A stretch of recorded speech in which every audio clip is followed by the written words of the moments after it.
Party. Yeah, magandang gabi sa inyo lahat. No? Ako na masyadong nagkagalak naman sa itong meet and greet natin ngayon. Kasi kumbaga sa noon wala akong na-experience na ganito. Kasi nung una tayo tumakbo, nasa group ako ng puluhan. I was never allowed to campaign. Not even once. So I'm so thankful ba na meron tayo ganito na meet and greet, no? So, partly na-introduce ako na kanina, pero ako si Colonel Ariel Carbin. Nanungkulan ako sa Armed Forces for almost 35 years. Sabi nga nila, I have burned 49 na kumbaga sa I am so fortunate to have the opportunity to be awarded 49 combat medals, no? And the other awards. And katangi-tangi lang na sundalo na nakalaban po ng lahat ng armadong grupo, no? Naikwento ko na rin yan kanina na si PPNP, MLF, MILF, tapos ayan natuwan. So, ang sabi ho nila yung Ariel Carbin, matapang. No? Tumindig tayo, walang takot na lumaban sa kapayapaan, sa kaayusan, at sa malinis na pamahalaan. Gaya po natin dito, no? Marami naman na nagsasabi na yung Ariel Carbin daw, malinis tao. Totoo ko yun. Nanungkulan ako, nanilbihan ako na walang bahid ng kahit anong katiwalian. No? Gaya ninyo, bayani tayo. No? Lahat naman tayo, bayani talaga na marunong tayo na tumindig sa prinsipyo natin. Tumitindig din, no? Naninindigan sa prinsipyo, tumitindig tayo sa mga kababayan natin na naaapi, no? O maliliit na. Galit na galit tayo sa kurap na tao. Galit tayo sa mga kriminal. Galit tayo sa mga mapang-abuso. At lalo na ngayon, galit na galit tayo sa mga traidor. So, yung Ariel Carbin, yan, disiplinadong tao na sa edad ko 68, I can still do 300 non-stop push-ups. Nasubukan ko na rin namatay.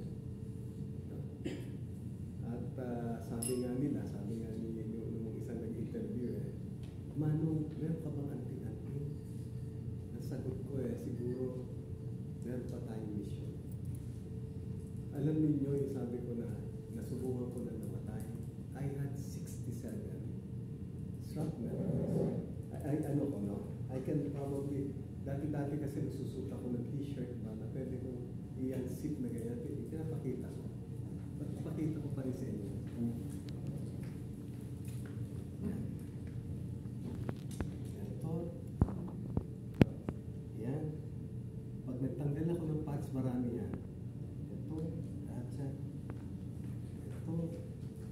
So, hindi sabi na hindi 67, hindi 68, hindi 68, hindi 70, but 67 hits. So ngayon, sabi ko nga dun sa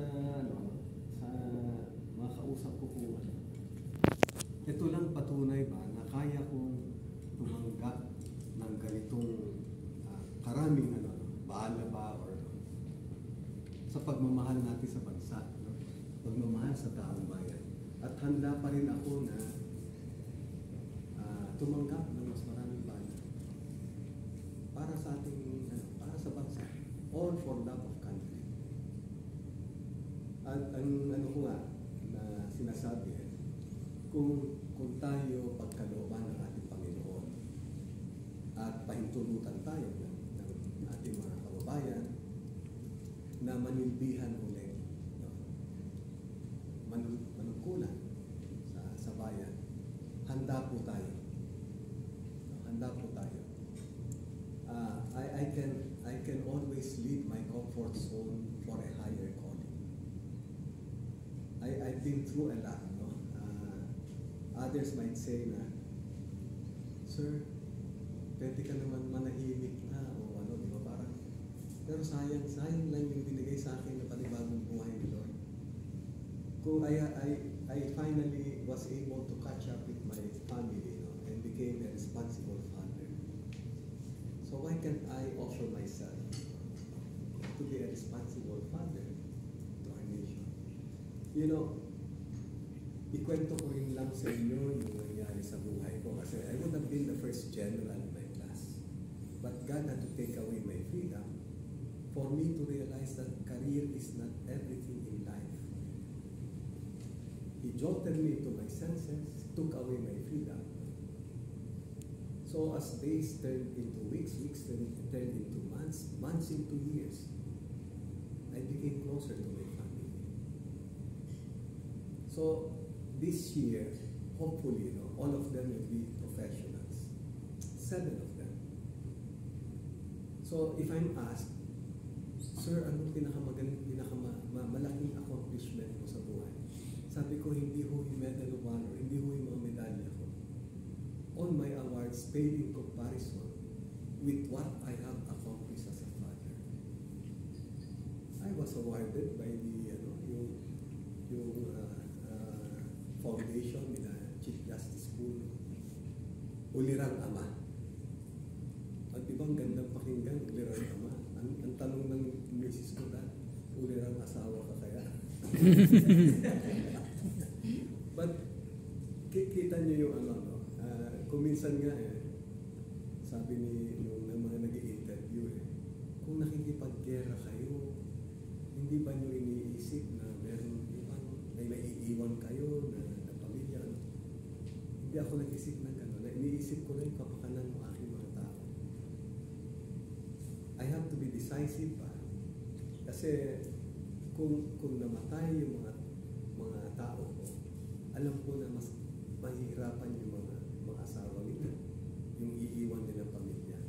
Pero kung ako may mamatay ako, tiwala ako na yung iiwanan ko ng pamilya ko, ang misis ko, kaya niya itangin mga anak ko.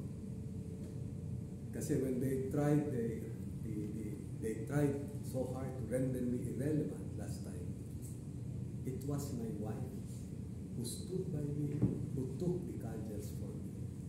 And that's where yung media ba na kakampi ko nung time na, they were the ones who kept the fire burning. Kahit na when they see me smiling, it's time to move into another facility. So I was moved in 5 detention facilities, one after the other. So ganun siguro nila nakita ba na itong tao na to, ibang klase ba na pagka ibang klase siya lumaban sa kalaban, kung kalaban din siya, di ganun din siya, di ba? So yung Ariel Kerubin, matapang, yung Ariel Kerubin, malinis, yung Ariel Kerubin, matapat, no? At may puso at dugong makabayan. So maraming salamat sa inyong lahat sa pagtanong ito. At pwede ho tayo mag-umpisa na parang magkwentuhan na. You can ask questions, you can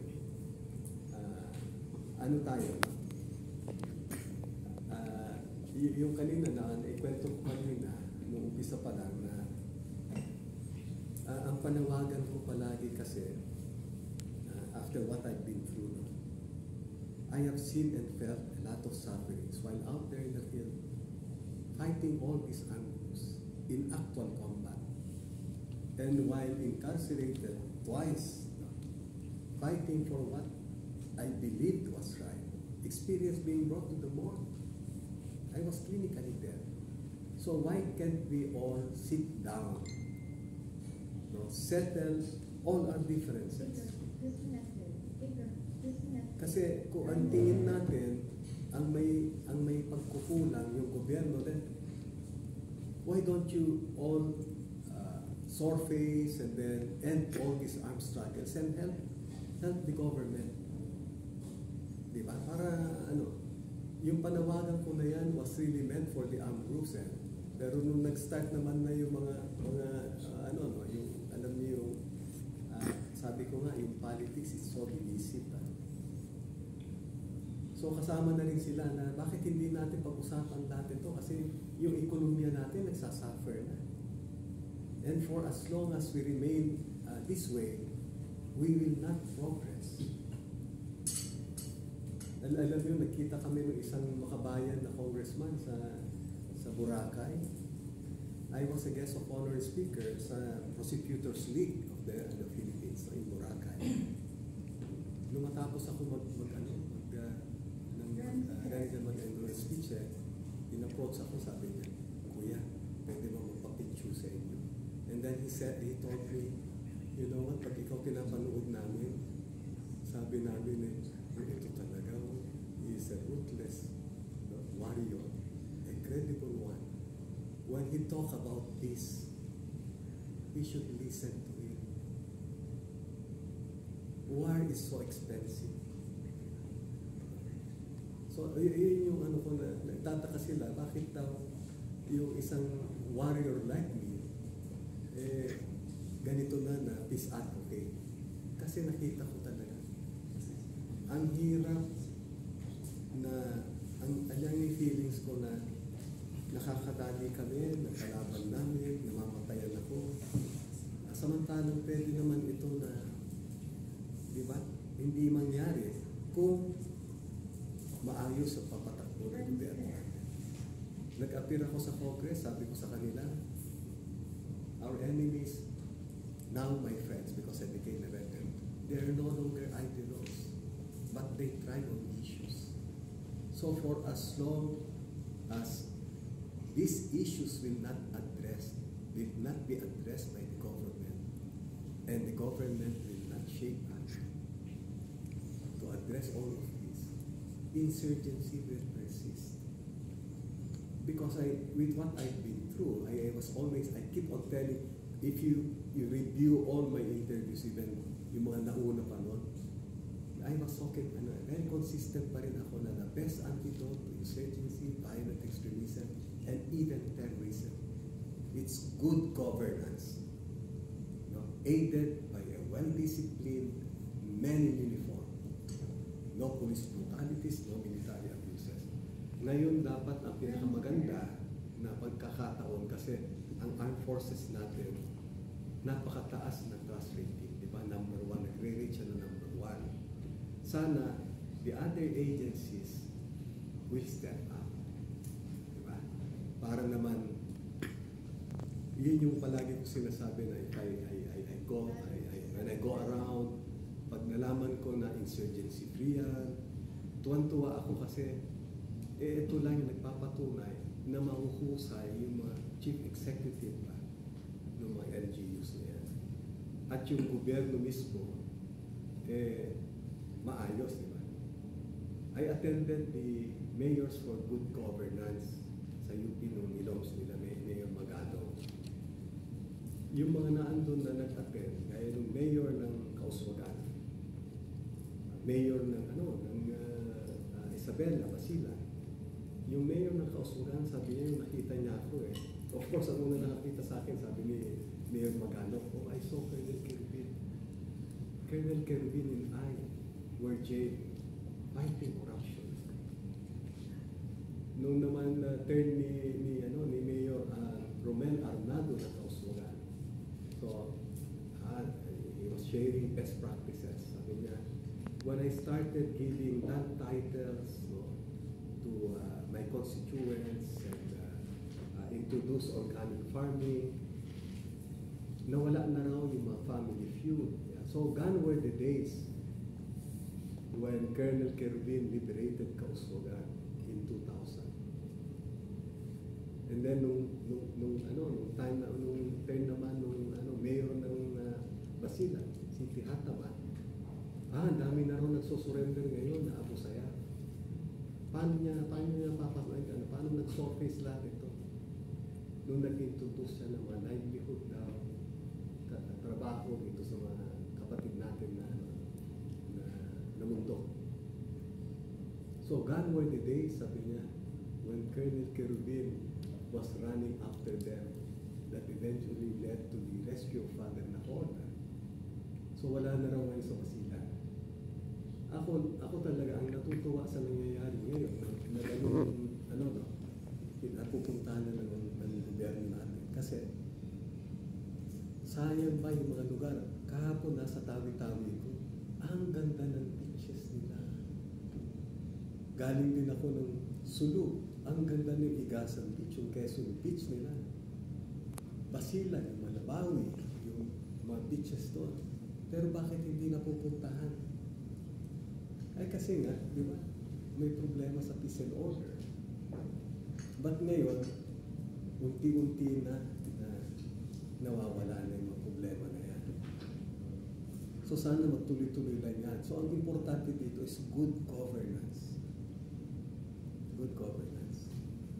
Can we open the floor for questions? So, open up